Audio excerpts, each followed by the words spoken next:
Let's get over to Alan Pollock with this week's tech update. Alan Pollock, appreciate you so much. How are you doing, Fred? Likewise. How's it going? Good. That's great. So, David, nothing too crazy this week. A couple small things, and then we're going to talk a little bit about security as I promised last week. And I have no dad jokes for today. But first, I said each week I'll come up with some type of AI tool or something buzzworthy. So, in AI, so here's one. It's actually called Buzzworthy. It's buzzworthy.ai. And it is a tool that it's AI powered, of course. And they Mhm. say to revolutionize your social media video scripting workflow. So, like we talked about, if you go on TikTok right now and you put in mortgage, you will get thousands of people that are, most of them are loan officers, some of them are realtors, or just people that they say they're not giving professional advice, but they're explaining the difference on how to acquire a mortgage. Some people have even put information that shows if you were to continue to rent or if you were to pay with the highest interest rate available right now, an extra $400 a month or 200, and they show you the difference as far as what you're accumulating in property. They compared stop buying Starbucks and you can afford the difference in the rate, the gap in the rate. Because some first time home buyers, David, they're not buying six, seven, $800,000 homes, right? So it all depends. So check that out, buzzworthy.ai. It's definitely something that's trending, and definitely check out Instagram and TikTok and how originators are trying to find new borrowers and meet the market and put content out there that helps make them look like thought leaders. That's a really big idea and a big It is. deal, I think. It is. All right, David, let's talk about Maxwell. So they have acquired a company called Revin. That's Revvin. They were a digital mortgage lending platform. They focused on customer experience and streamlined workflows. That's what this press release from Maxwell says. They're saying it's a very important milestone as they help lenders become more resilient to the cyclical nature of the mortgage market. Now, Revin will enhance their long-term focus in helping mortgage originators drive down cost, improve quality, and boost margins. Those are all the great things you want to hear. Revin customers will gain access to Maxwell's comprehensive suite of products. By the way, Maxwell also acquired in May another company called Lenders Select Mortgage Group, which was a capital markets partner. And so they're continuing to beef up all the things they do. This is not a approved ad by them. It was just newsworthy.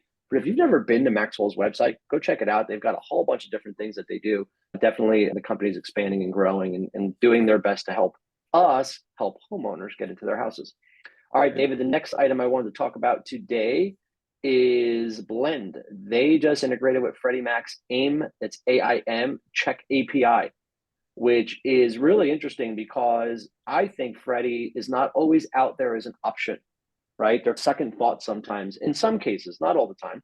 So now with this API, you're able to actually get a broader range of information upfront and quicker access to eligibility. So it puts Freddie Mac back in the front. So hats off to Blend. If you're interested, check it out. It's AIM. It's Freddie Mac's AIM platform. Okay. And then, David, I wanted to talk today all about fraud. It is something that, like what happened at MGM, it's not going away. I will tell you, we have not recorded, David, in a long time, an actual independent tech interview. But it just so happens that and I was with this gentleman this weekend, I should say. He worked for the cybersecurity company that is on a lot of high profile projects, including the MGM project. He gets involved in sting operations. He travels all over the globe. He's done it forever. He was telling me about his job. He is such an interesting guy. So we're going to sit down while he's here in my town. We're going to do about a 30 to 40-minute interview. He's going to tell Wow. us all about cybersecurity. He's told me some very interesting things. Anyone can hack into any phone at any time. It doesn't matter if you're on an Apple device or not. Tell me some very cool things. So anyways, where I'm going with all that is we'll have an independent interview on the tech side that will talk all about cybersecurity. I did talk to him about the mortgage industry. We'll focus on that a little bit. He said mortgage industry, there's more fraud than you can ever believe. It's really anything in consumer because anyone has access to your information. There are fake Wi-Fi cords that people can use. There are fake Wi-Fi routers that people publicly connect to. There's some of the simplistic ways that you can be hacked. But let's talk about mortgage fraud because this is going to blow your mind. You ready? Let's do it. Wire and title fraud. There has been a significant increase in wire and title fraud in the second quarter of this year. On average, loans identified as problematic had almost 2 issues per loan. I'm going to read that again. On average, loans identified as problematic had almost I'd rather just say at least, but almost 2 issues per loan. It points to the lack of appropriate controls by closing agents. Now, if you've closed a loan recently, it's not any different than it used to be. A lot of email, a lot of back and forth, not a lot of technology, a lot of phone calls. There's so much room for fraud. It's crazy. The next one, David, mortgage-related fraud growth. Between April of 22 and March of 23, there were 1.1 million cases of fraud, making an increase of 16% compared to the previous 12 months.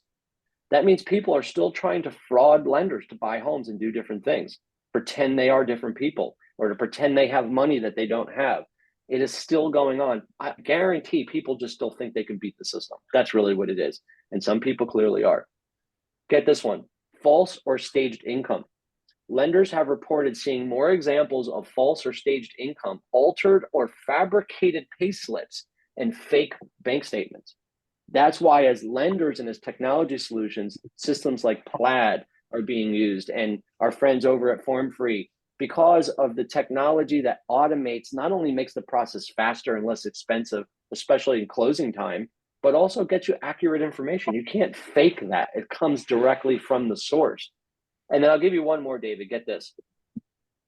Common mortgage scams. Mortgage wire fraud has been prevalent, where scammers impersonate escrow officers, real estate agents, or lenders, and more. That's exactly what just happened with MGM, where it was the vishing attack.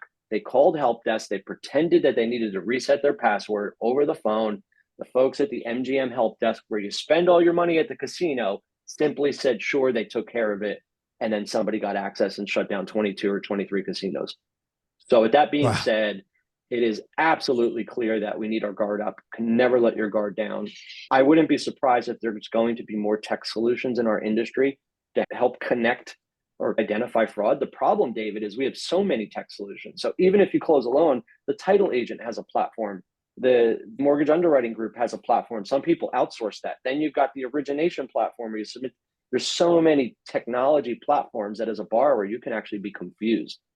So we need to continue to work on this. It's not something we're going to solve overnight. UBS, by the way, just recently paid 1.4 billion settlement over misconduct related to the bank and the sale of residential mortgage-backed securities. Fraud is just absolutely rampant, and keep your eye out. Yeah. So hopefully I didn't scare anybody. It's still a great week. We'll have a fun Monday, a fun rest of the week, but that's today's report. That's a good report. And you're going to be interviewing that individual. Is that a podcast interview that we can make available to our listeners here, Alan? It will be. It'll be branded as a Lykken on Lending technology segment. Good. Absolutely. And once I get it recorded, we'll get our folks to cut it up and send it out. Perfect. Thank you so much. I read an article this last week that scared the hell out of me. It was basically so many times when we're dealing with our banks and other institutions, they want to email us a special code or text us a special code to our phone, mainly text, right, to get back in our account to change something. They said there's a high rise right now of people going after high individuals, and they can identify through credit reports and other things where their accounts are, and they're requesting, I guess for lack of a better term, they're mimicking that phone. They're setting up a new phone that they're capturing the person's number, and that the other person might still get the message coming in their phone, but they can use it and they can get into people's account. Have you heard about that? Absolutely. It's very common. There's technology that allows them to, just like on an email, I can alias out and say that I'm sending you an email from anywhere. When you respond, it still comes back to me. So there's issues with phone numbers. There's issues with people just going online and getting temporary phone numbers. You can make the caller ID say anything you want, right? So you can say Amazon support, and it comes from some random number. Yeah. So true. And last but not least, a comment. I was doing some research on some topics on YouTube the other day, and I wanted to see what some things. My wife was giving me 3 things. Would you see if they give us any instructions how to do this on this item, because I can't find instruction books anymore. And amazing information is out on YouTube. But we got a problem with it. So much of it is bad information because it's not being updated. People will put it out there, and then with technology being what it is, and in 2 months it's outdated, not usable. Is there any effort from the YouTube folks or anybody like that to cleanse that data, to not have bad stuff out there that people are accessing and trying to use to solve their problems?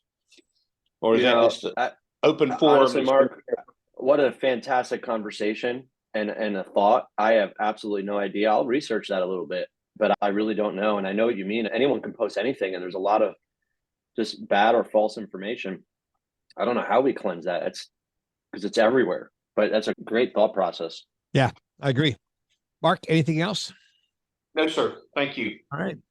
Alan, thank you so much for being here, as you are each week. Very much appreciated. Listeners, if you want to get a hold of Alan, email him at Alan, ALEN, at tms-advisors.com.